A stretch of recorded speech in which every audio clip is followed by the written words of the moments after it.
창세기 3장 21절에서 24절까지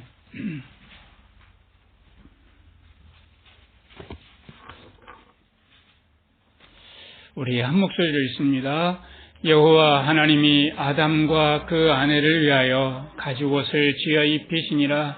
여호와 하나님이 가라사대 보라, 이 사람이 선악을 아는 일에 우리 중 하나같이 되었으니 그가 그 손을 들어 생명나무 실과도 따먹고 영생할까 하노라 하시고, 여호와 하나님이 에덴 동산에서 그 사람을 내어 보내어 그의 분본된 토지를 갈게 하시니라. 이같이 하나님이 그 사람을 쫓아내시고 에덴 동산 동편에 그룹들과 두루 도는 화염검을 두어 생명나무의 길을 지키게 하시니라. 아멘. 거기까지 보겠습니다.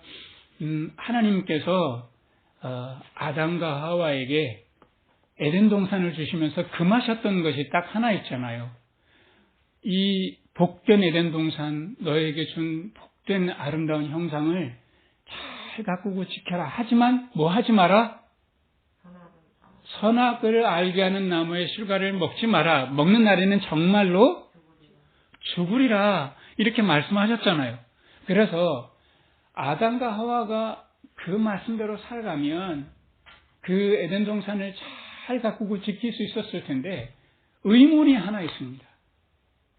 왜 선악과를 하나님께서 에덴 동산에 두셨을까? 누군가가 우리에게 묻는다면 뭐라고 대답하시겠습니까? 하나님이 그 에덴 동산의 설계자이기 때문에 설계가 잘못된 거 아니냐? 왜 그렇게 유혹받아서 선악과를 먹게 해서 결국에는 에덴 동산에서 쫓아내느냐? 그리고 선악과를 먹을 즈음에 좀 안 된다 이놈아 하고 이렇게 좀 그 손을 꼭 붙잡아 두면 안 되나? 그거 하나 못하면서 왜 사랑한다 하시는가? 여러분들 이렇게 누군가 물으면 뭐라고 대답하시겠어요? 내가 어찌하냐? 목사님께 물어라. 뭐라고 대답하시겠습니까? 우리가 선택할 자유를 주신 거예요. 네, 오히려 선택할 자유의지를 주셨다. 이게 아주 이게 그 신학교 다닐 때 신학 교리를 배우는 시간이 있습니다. 그렇게 쓰면 100점입니다. 네. 아유, 예. 당장 그렇게 쓰셔도 100점을 맞을 수 있습니다. 그런데 자유의지를, 그럼 또 궁금하잖아요. 자유의지를 왜 줘가지고 또 없었으면 더 좋겠다, 차라리. 내가 왜 이렇게 자유의지를 가져가지고 이렇게 생고생을 하냐. 하나님은 이렇게 빤히 다 알면서 이렇게 고생시키냐. 이런 또 질문도 오거든요. 인생은 네가 선택해서 네 인생을 살아야 되니까. 예. 그래서 하나님께서 우리들에게 자유의지를 주시고 선택하게 하시고 결정하게 하시는데 왜 그런 선택권을 우리에게 주셨나 이거예요. 탕자가 아버지께 나 좀 집 좀 나가서 세상 구경 좀 하려고요. 거기까지는 좀 봐줄 만한데, 근데 아버지 좀, 보아하니까 땅이 좀 있는 것 같은데, 제 몫을 좀 주시죠? 데이지님, 만약에 나무님이 요 따고 이야기를 하면 뭐라 하시겠어요? 19살짜리 애가, 엄마, 보아하니까 돈도 좀 있고, 그냥 내 몫도 좀 주시죠? 엄마 먹고 살 거 좀 남겨놓고, 나 좀 세상 구경 좀 하게. 뭐라 하시겠어요? 보내시겠어요? 안 보내시겠어요? 어쩐 마음으로? 너무 데리고 있는 게 힘들어서? 아니, 그건 세상 구경 많이 하고. 세상 구경 많이 하고 안 오면 어떡해? 안 오면? 어쩔지 모르는 거예요. 가가 돌아올지 안 돌아올지. 나도 그거는 다음 일이라서 일단은 보낼 것 같아요. 일단은 보낼 것 같아요. 유리바람님은 서연이가 내가 19살이고 이제 세상 구경을 좀 하고 엄마 좀 이렇게 내 목숨 좀 떼주시죠. 당돌하게 이렇게 말하면 어떡하실래요?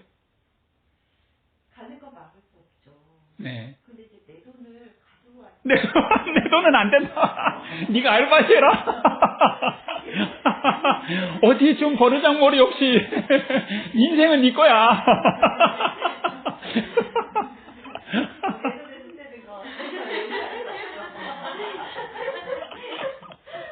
백화님 만약에 아버지가 백화님이 나가 이제 한 20살 됐는데 좀 세상 구경 좀 하려고요. 아버지 목 좀 떼주시죠. 뭐라 하셨을 것 같아요? 우리 아버지는 무조건 줘.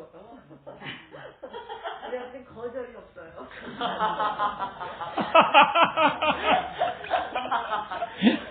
그러면 안 되겠다.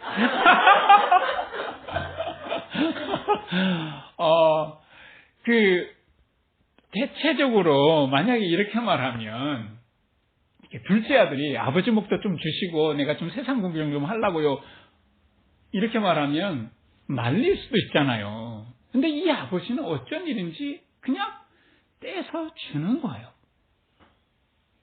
그리고 이 아들이 어디 가서 뭐 하는지 마음을 끓였겠죠. 마음이 아프고 쓰렸을 거야, 아마. 그냥 풍문으로 들려오는 소리는 아들이 어디 가가지고 정말 탕진을 하고 이제는 보아하니까 그죠? 돼지죽 먹고 사는 것 같더라. 이런 소리가 들리면 대신이 어쩔 것 같아요? 그 딸내미 매가지를 끌어가지고 올 것 같습니까? 그렇게 내버려 둘 것 같습니까? 이상한 엄마네, 저. 자, 아까부터 계속해서 정답만 이야기하는 이상한 엄마네, 저. 내가 줄 것 같고, 우리 역으로 나 저런 엄마 아빠가 있었으면 좋겠다. 내가 달라고, 내가 집 나가겠다. 그 생각이 들어요. 보통 이렇게 아이가 뭐 돼지죽 먹고 산다, 이렇게 인간 같지 않게 정말 너무 고생하면서 사는 것 같다 그러면은 사람을 불러서라도 좀 데리고 올 법한데 이 아버지 그러지 않잖아요. 도대체 왜 그랬을까요? 사람 좀 되라고. 네. 그래서 계속해서 우리들 속에 이렇게 선악과를 먹은 그런 모습이 어떤 모습으로 나타나 있는가 하면요. 요거는 좋다, 이거는 나쁘다. 요렇게는 좀 됐으면 좋겠다, 저렇게 되면 안 되지. 부자가 됐으면 좋겠고, 가난하면 안 되지. 좀 더, 이게 남들이 보기에 좀 폼나게 살고 싶다. 찌질하게 살면 안 되지. 이런 자꾸 우리 안에 선악이 있는데, 선악이 있는 것이 우리 삶에 어떤 모습으로 나타나냐면요. 욕망으로 나타나요. 그래서 에덴 동산에 아담과 하와를 욕망으로 유혹하는 이가 누구였습니까? 왜 하나님께서 도대체 뱀을 또 이렇게 만들어가지고 뱀을 안 만들었으면 차라리 뭐 좋았을 거 아니겠습니까? 근데 또 하나님의 실수 아닐까요? 근데 뱀이 하와에 와가지고 정말로 그렇게 아무것도 이렇게 먹지 말라고 하더냐, 먹으면 안 된다 하더냐, 이렇게 말하면서 이렇게 말해요. 뭐 죽겠나? 그거 먹었다고 죽는 게 있냐? 무슨 선악과 먹고서 죽겠냐 하는 거예요. 네. 하나님이 아마도 이거 먹으면 하나님처럼 눈이 밝아져가지고 하나님처럼 될까봐 겁나서 그런 거 아니겠냐. 라고 하니까 그게 자기도 먹고 자기 남편한테도 주고 그래서 결국에는 이 욕망에 사로잡히는 삶이 됐다는 거죠. 나는 많이 가지고 싶어. 이게 계속해서 우리 안에 몸이 있고 마음이 있고 역할이 있는데 이것을 몸과 마음과 역할을 자꾸 진리로 보지 않고 여기다가 생각으로 보게 되는 거예요. 그러니까 내 몸이 있는 한 자꾸 무슨 생각이 드냐면 먹고 살아야 되는데 잘 입어야 되는데 내가 잠자는 곳이 남들보다는 좀 더 커야 되는데 이런 생각을 자꾸 하게 되는, 이 생각을요. 이게 욕망인 거죠. 욕망의 모습으로 나타나는 거예요. 그리고 내 마음이 있기 때문에 나도 인정 좀 받고 싶은데, 사랑도 참 많이 받고 싶은데, 그리고 이 역할이 있잖아요. 역할이 있기 때문에, 역할이라고 하는 것은 잘하는 사람, 역할을 잘하는 사람도 있고 역할을 잘 못하는 사람도 있게 마련인데, 그러다 보면 자꾸 무슨 생각이 드냐면, 내가 인생의 경주에 있어서 지면 안 되는데, 이기고 싶은데, 누구까지 이기고 싶은가 하면 사실은 가족 안에서 서로 부딪힘이 생기면 지고 싶지 않은 거예요. 누가 더 옳은가를 가지고 지고 싶지 않은 거예요. 이기고 싶은 거예요. 그래서 내가 남자인데, 내가 여자인데 내가 니한테 지랴, 이런 생각이 있게 마련이거든요. 그러니까 이런 생각에, 이런 욕망에 끌리기 시작하니까 이 모습이요, 마치 무슨 모습 같은가 하면, 아담과 하와가 범죄를 하고 난 다음에 보니까 바로 부끄러움을 느껴서, 욕망의 결과는 부끄러움이거든요. 그러니까 부끄러움을 느껴서 뭘 해 입었습니까? 무슨 가죽 옷을 해 입었겠어요. 그거 아니고 7절의 말씀 봐보세요. 무슨 나무로? 7절에 보시면 무화과 나무로. 네, 잎을 엮어가지고 뭐 해 입었어요? 치마를 해 입었어요. 잎으로 된 치마를 입었단 말이죠.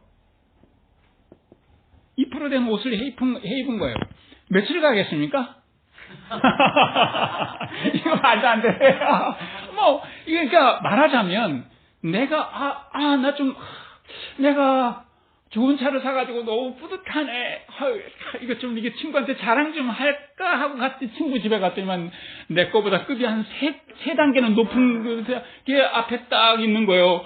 저 고찌리찌리가 어떻게 이렇게 좋은 차를 타고 다니지? 기분 확 나빠서 금방, 이게 내가 아무리 기분이 좋고 내가 이거 좀 자랑할 만한 거네 라고 해도 더 자랑할 것이 세상에는 더 많은 거예요. 그래서 이 2% 만든 옷이 모양이 그렇다 이거죠. 금방 드러난다는 거예요. 이 바닥이요. 기쁨이 금방 뚝 떨어지는 거예요. 이 욕망으로 얻었던 거는 이게 좋은 것이 오래 가지 않아요. 그냥 좋다 마는 거예요. 내가 가진 것보다 더 좋은 것을 가진 사람이 나타나자마자 심드렁해지는 거죠. 그래서 우리 주님께서 그 아담과 하와에게 이렇게 이 에덴 동산에서 더 이상 안 되겠다, 나가라 하고 내쫓았는데, 어떻게 내쫓았습니까? 왜? 가죽 옷을 입혀가지고. 그건 또 왜 그러냐고. 왜 가죽 옷을 입혀서 보냈냐 이거예요. 아니 그냥 정말 미우면 그냥 홀딱 벗겨서 쫓아보내는데, 지들이 무화과 나무를 했든지 감나무 이파리를 짚든지 간에 하여간에 쫓아버릴 수도 있는데, 왜 가죽 옷을 해 입혔냐 이거예요. 그게 무슨 의미겠냐는 거죠. 가죽 옷이 만들어지려면 뭐가 희생이 되어야 됩니까? 짐승이 희생되어져야 합니다. 그러니까 하나의 생명이 희생되어져야만 가죽이 남잖아요. 그래서 이것은 하나의 예표입니다. 내가 너를 정말 사랑해. 내가 너 이 에덴 동산에 들어주려고 쫓아내고 화염검으로 지키고 천사들로 지키게 할 텐데, 내가 너에게 가죽 옷을 해 입힐 거야. 누가 죽어서요? 내가 죽어서. 내가 너를 너무 사랑해서 내가 죽어서, 내가 내 몸에 붙어 있는 내 생명을 바짝 말려서 내가 널 입혀주리라. 그래서 주님께서 가죽 옷을 입히셨다는 것은 사실은 욕망이 가득한 아담과 하와에게, 내가 너를 에덴 동산에서 쫓겨났을지라도 내가 너를 정말 사랑해. 둘째 아들을 그렇게 원하는 대로 선택권을 줘서 그 아들이 먼 곳에 가서 탕진을 하고 돼지 밥을 먹을지라도 아버지는 그 아들을 사랑하는 마음을 결코 취소하거나 포기하지 않으시는 거죠. 언제 돌아오는 이놈이 하고 항상 동구 밖에서 기다리는 거예요. 걔를 억지로 데려오지도 않고 걔를 강요하지 않고 강제하지 않고 그냥 기다리는 거예요. 그래서 이 아들이 언제든지 돌아올 수 있는 문을 열어놓고 있는 거죠. 그래서 우리 삶에 사실은 우리는 끊임없이 이중적인 존재예요. 이미 우리는 주님의 사랑을 받았고 그리고 또 우리 안에 욕망이 이렇게 펄펄 살아있는 거예요. 저는 제가 설교하는 포인트는 여러분들 아십니까? 여러분들 구원 받으셨습니까? 라는 질문을 거의 하지 않아요. 제가 드리는 질문은 여러분들 구원 받으셨습니까? 아니라 구원을 이루고 계십니까?를 제가 계속해서 사실은 묻고 있어요. 모든 설교에 통해서. 여러분들은 구원 얻었습니까? 저는 구원 얻은 것보다 이 모든 사람은 사실은 구원 받았다고요. 하나님의 자녀이기 때문에, 하나님의 형상으로 만들어졌기 때문에. 저는 확실히 그걸 믿습니다. 그런데 그 구원, 그 사랑에 내가 반응을 하고 내 속에 있는 욕망을 어떻게 다루는가라고 하는 거예요. 그것이 구원을 어떻게 이루어가느냐라고 하는 것이거든요. 근데 자꾸 여러분들 구원받았습니까? 라고 하면 구원받은 이후의 삶을 그냥 뚝 떼놓고 마치 구원만 얻으면 이제 끝. 내 멋대로 이제 욕망을 채워도 나는 천국 갈 거니까 이제는 끝. 그래서 그 연세 많으신 목사님들이 그렇게 그 주술에 빠진 사람이 쫓아와가지고 그 자기 앞가림하기 위해서 그 목사님 찾아가가지고 목사님은 그냥 자기 얼굴에 가면 하나 쓰기 위해서 내가 대통령 부인이 너무너무 되고 싶은데 나는 사실은 무당에 빠져서 무속에 빠져 사는 사람인데 당신이 내 얼굴 가면 하나 대주겠어 하고서 돈 좀 주면 그 연세 많으신 목사님들이 그냥 거기에 혹하고 넘어가는 거예요. 정말 늙어서 나는 어떻게 살까 참 많이 생각해봐요. 난 늙으면 정말 욕망만 남아있는 그 목사 생각할 때 정말 인생 사는 게 너무 추하다. 욕망만 남고 갔네. 이럴까봐 사실은 참 걱정 저 자신들.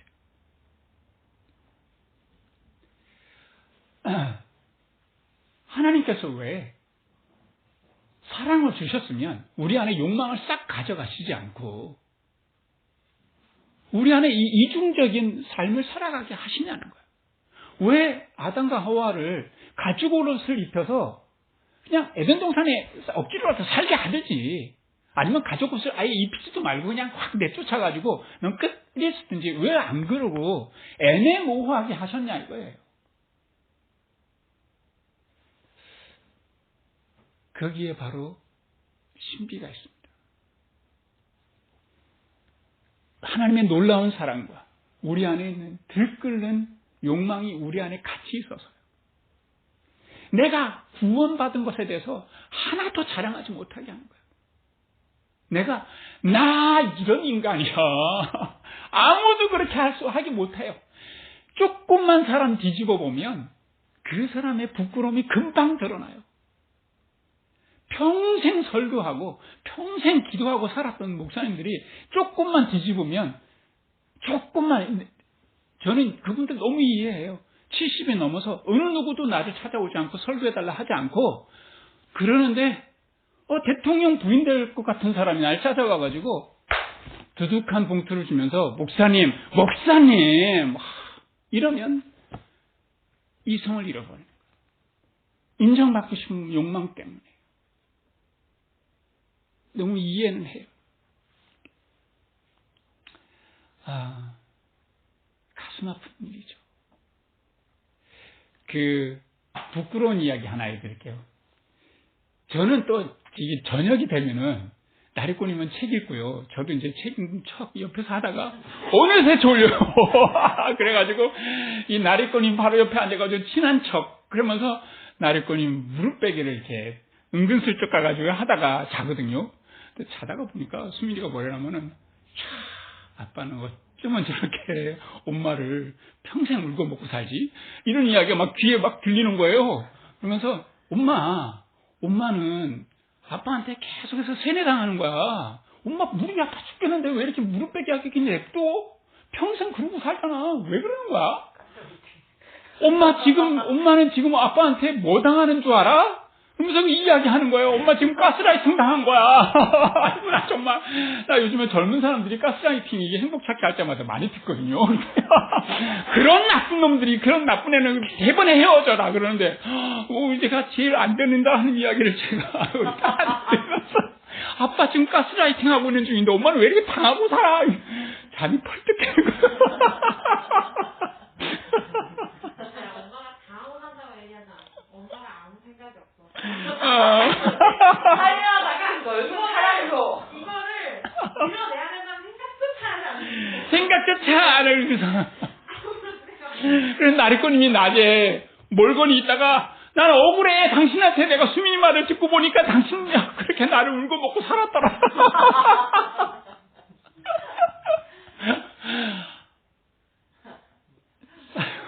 제가 저희 약함을 인정해요.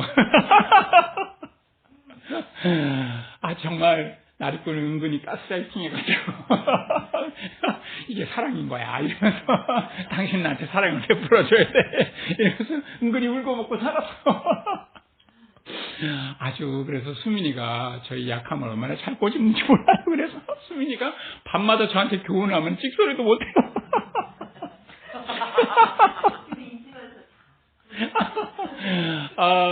근데 정말 제가 거기서 내가 뭐 행복 찾기를 몇 년을 했는데 이런 오만 덩어리가 내놓을 수가 없는데 딸내미가 늘 저를 너무 잘 보고 있는데요. 그리고 또 한편으로는 좌절하지도 않아요. 또 이런 모습을 내가 발견해서 얼마나 감사해. 좌절했다는 것은 사실은 나는 그만 잘하고 있는데 이럴 줄 몰랐다. 내가 정말 이럴 줄 몰랐네. 이런 의미거든요. 오만의 다른 이름이 절망이에요. 나에 대해서 난 절망했어. 내가 잘 아는 아주 잘난 인간인 줄 아는 사람만 절망하는 거거든요. 근데 내가 지금까지 사는 거는 하나님의 은혜로 살았고 내가 사랑으로 살았어. 나는 날마다 이파리로 옷에 입는 부끄러운 인간인데 내가 사는 거는 내가 잘나서 한 것이 아니고 하나님의 사랑으로 사는 거야. 우리 주님께서 바로 그거를 우리의 입을 통해서 우리의 삶을 통해서 고백하도록 하기 위해서예요. 내가 이렇게 가죽 옷을 입고 있는 이유는 뭔가 하면 주님이 이렇게 욕망이 많은 나를 버리지도 않고 내가 끝까지 내가 너를 사랑하리라 라고 하는 징표로 주신 거야. 라고 하는 것을 주님께서 알려주시기 위해 하신 거죠.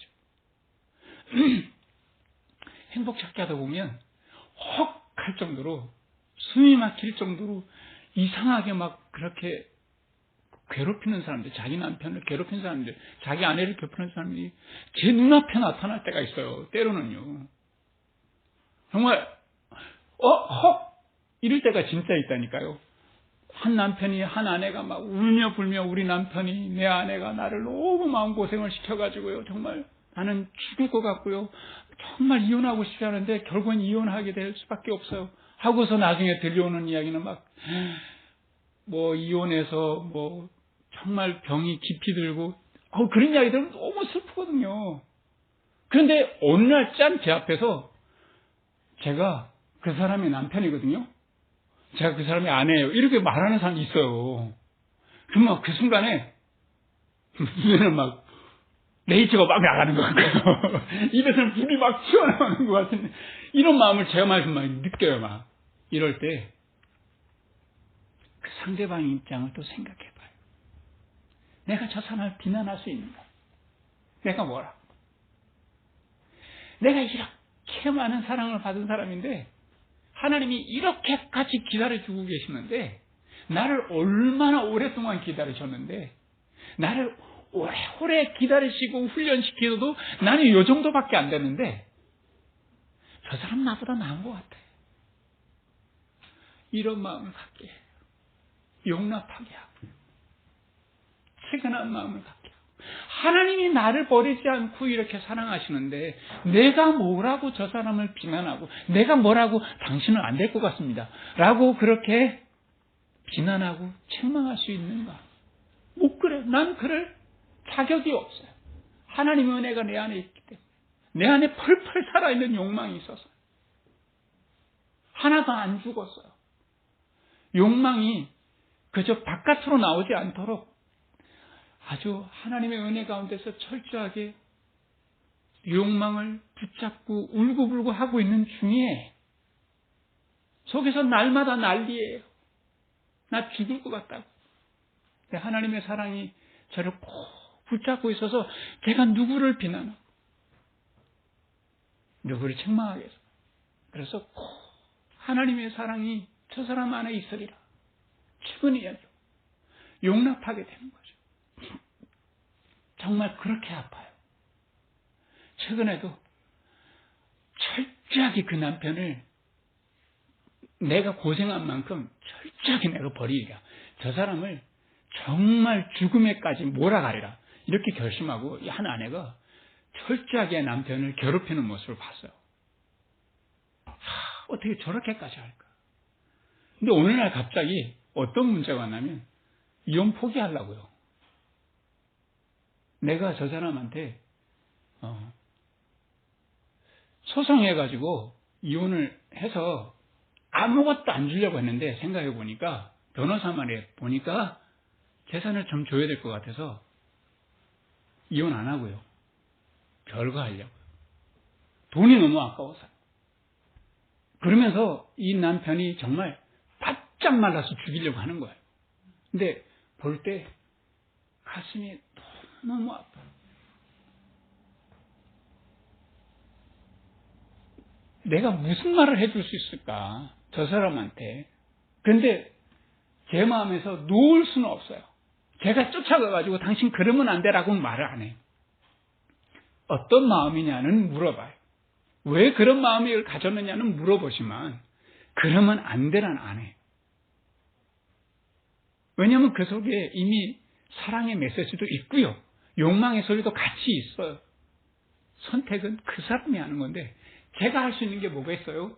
하나님께서 이 아버지가 둘째 아들을 버리지 않는 것처럼 저를 버리지 않고 끝까지 붙잡고 간절하게 탄식하면서 기도하는 그 간절한 기도가 제 속에 머물러 있는데 제가 누구를 보고 당신 안 되겠어요 하고 이렇게 포기하겠어요. 제 안에 이런 욕망과 이런 사랑이 있어서 이중적인 그런 마음이 있어서 하나님께 너무너무 감사해요. 사랑하기에 딱 좋아요. 이 상태가요. 제 안에 끓어오르는 이 욕망을 보고 주님께서 내게 주신 사랑을 볼 때 아무것도 사랑 안 할 수가 없어요. 이렇게 못난 인간을 하나님이 이렇게 사랑하셨는데 내가 누구한테 당신은 안 되겠어. 내가 어떻게 말할 수 있는가. 그래서 이렇게 구원을 이루어가는 거거든요. 그래서 사도 바울이 빌립보 교회가 참 어려웠거든요. 근데 어려운 상황에서도 감사하고 기뻐하는 그들을 보면서 그의 마음속에 맞습니다. 그렇게 구원을 이루어가는 겁니다. 누가 다 이루었다고 하겠습니까? 이 땅에 사는 사람 중에 아무도 다 이룬 사람이 없습니다. 그리스도를 향해서 끊임없이 주님을 담아가려고 애쓰는 것뿐입니다. 내 안에 있는 욕망을 하나님 앞에 붙잡고 하나님께 울며 불며 기도하고 하나님의 사랑 때문에 감사하고 하나님께 영광 돌리면서 가다 보면 그 안에 부활의 능력이 조금씩 더 크게 느껴질 거라는 거죠. 그리스도가 어떤 사랑으로 나를 사랑하시는지를 알게 되고 그 그리스도의 부활의 능력을 알게 되고 그러면서 어떤 마음을 갖게 되냐면요. 나도 사랑을 위해서 조금 고생할 마음이 생기고요. 나도 십자가에 동참할 마음을 갖게 된다는 거죠. 그래서 우리들 삶에 결국에 드러나는 것은 하나님만 드러나게 된다는 거예요. 내 안에서 욕망이 계속 올라오는 거 이상한 거 아닙니다. 책망하지도 말고 자책하지 말고 좌절하지도 마세요. 그런데 그 소리에 끌려가지만 않으면 돼요. 내 안에 이런 연약함이 있어서 사랑하라고, 하나님의 사랑을 더 깊이 깨달으라고 주님께서 나에게 주신 사실은 구원의 신비예요. 너무 힘들어하지 마시고 그 사랑 받은 걸 가지고 내가 이렇게 못난데도 불구하고 주님이 나를 이렇게 사랑하시는구나. 그 사랑으로 사랑하고 사는 우리 모두가 되었으면 좋겠습니다. 나는 낮아지고 우리 삶에 사랑만 보이고 나는 점점 작아지고 우리 삶에 하나님만 보이도록 우리 주님께서 설계해 놓은 아름다운 사랑의 신비입니다. 구원의 신비입니다. 아무쪼록 우리 삶에서 이 사랑의 신비가 잘 체득되어져서 하나님께 영광이 되고 이웃을 사랑하고 나를 끝까지 측은히 여기는 주님 사랑 안에서 주님을 닮아가는 우리 모두가 되기를 주님의 이름으로 축원합니다. 우리 같이 기도하겠습니다. 은혜로우신 하나님 아버지 감사합니다. 우리를 기다리시고 우리를 사랑하시고 사랑하시다 죽기까지 하신 그 사랑 우리가 받은 것을 진심으로 감사드립니다. 하지만 우리 안에 있는 욕망 때문에 때로는 그 옛사람의 욕망으로 우리의 삶이 순식간에 초토화되기도 하는 비참한 모습들도 우리가 종종 만나기도 합니다. 우리 주님께서 용납해 주시고 설복하시는 그 사랑으로 내 안의 약함을 안고 가게 하여 주신 것을 감사합니다. 주님의 그 인내하신 사랑으로 이웃의 약함과 이웃의 욕망을 비난하지 않고 인내하며 사랑하게 하여 주심도 감사합니다. 오만하거나 좌절하지 않고 온유하고 겸손하게 사랑하는 삶이 되게 해주시고 사랑으로 설복하시는 주님을 닮아서 사랑으로 설복하는 삶, 사랑을 보여주고 하나님의 모습을 보여주는 아름다운 우리의 삶이 될 수 있도록 주님 축복하여 주시옵소서. 예수 그리스도의 이름으로 기도합니다. 아멘.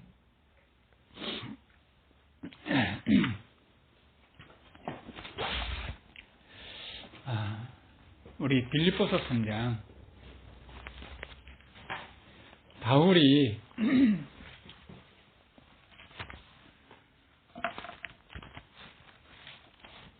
빌립보 교회 교인들에게 하신 말씀입니다.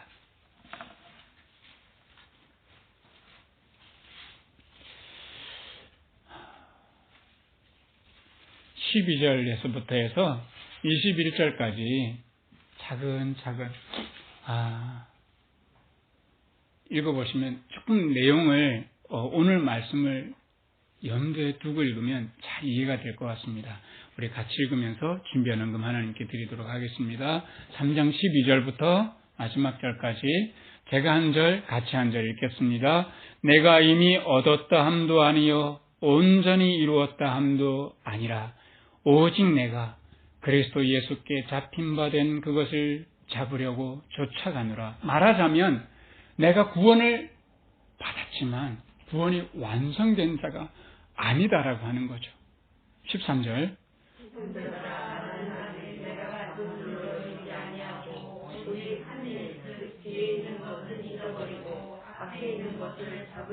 표대를 향하여 그리스도 예수 안에서 하나님이 위에서 부르신 부름의 상을 위하여 쫓아가노라.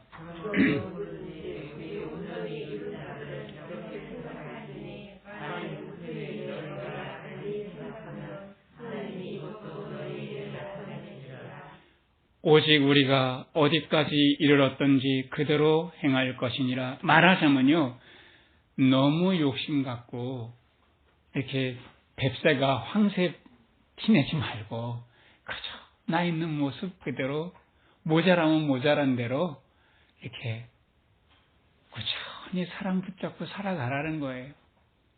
왜 나는 이 모양 이 꼴이야? 왜 좀 외반을 못해?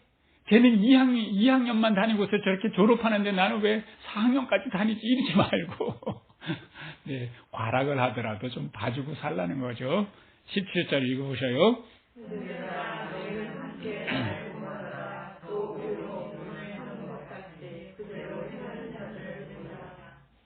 내가 여러 번 너희에게 말하였거니와 이제도 눈물을 흘리며 말하노니 여러 사람들이 그리스도 십자가의 원수로 행하느니라. 저희의 말씀은 멸망이요 저희의 신은 배요 그 영광은 저희의 부끄러움이 있고 자기를 생각하는 자라. 구원을 받았으면서도 욕망에 끌려가는 모습을 이렇게 말하는 거예요. 20절 제가 했습니다. 오직 우리의 시민권은 하늘에 있는지라 거기로서 구원하는 자 곧 그리스도 주 예수 그리스도를 기다리노니 그가 만물을 자기에게 복종케 하실 수 있는 자의 역사로 우리의 작은 몸을 자기 영광의 몸에 형체와 같이 변케 하시리라. 네, 이렇게 욕망과 사랑이 같이 있어서 이것을 주님 안에서 끊임없이 하나님의 은혜로 삽니다 하고 욕망의 소리를 들으면서도 욕망을 따라가지 않고 사랑의 음성을 계속해서 따라가서 살다 보면 어떻게까지 변하게 된다고요? 우리의 낮은 몸을 자기의 영광의 몸, 그 형체까지 변하게 하실 거라는 거죠. 그래서 우리의 삶을 통해서 하나님이 보이고 우리 삶을 통해서 사랑이 보이는 복된 삶이 되게 하시려는 거죠. 이미 얻었다 함도 아니고 온전히 이루었다 함도 아니라 끊임없이 주님의 사랑을 따라서 경주하는 우리 모두가 되기를 주님의 이름으로 축원합니다. 우리 헌금 기도 드리고 축도로 예배를 마치겠습니다. 네, 같이 기도합니다. 주님, 도무지 사랑을 받기에는 부족한 우리를 기다려주시고 그 사랑을 받기에는 참 못난 우리를 야단하지 않으시고 품고 계시는 주님, 자신을 내어주시기까지 사랑하신 주님, 그 은혜를 진심으로 감사하고 또 감사드립니다. 그 큰 사랑에 비하자면 참으로 우리가 드린 것은 적고 보잘것없지만 우리 하나님 기쁘게 받아주시고 주님께서 일하시는 곳에, 주님께서 사랑하시는 곳에 이 헌금이 잘 쓰여질 수 있도록 도와주시고 드린 손길들마다 하나님의 은혜로 늘 설복되어지는, 그래서 사랑으로 살아가는 우리 모두가 될 수 있도록 하나님 축복하여 주시옵소서.